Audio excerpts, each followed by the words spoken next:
So hello everyone, good morning. তোমরা সবাই কেমন আছো? তো আজ সকাল সকাল উঠে ফার্স্টে রেডি হয়ে নিলাম, যেহেতু আজকে আছে টিউশন তো যেতেই হবে। আর ফার্স্টে ব্যাগে বই গুছিয়ে নিলাম, তারপর একটা পানির বোতল নিলাম, যেহেতু বাইরে প্রচণ্ড গরম। তো দেখো ফাইনালি আমি রেডি হয়ে গেছি। তো চলো এখন যাওয়া যাক।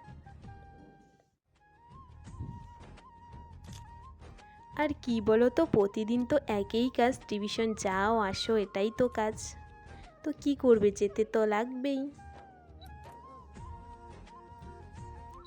আর এই যে দেখো আমার সব ফ্রেন্ড আর আমি একসঙ্গে সবাই মিলে যাচ্ছি।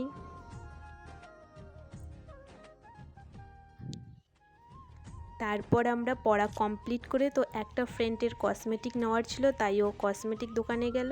তারপর দেখো আমরা বাড়ি চলে এলাম। তো আজকের ভিডিওটা এখানে শেষ করলাম, দেখা হবে নেক্সট ভিডিওতে, টাটা।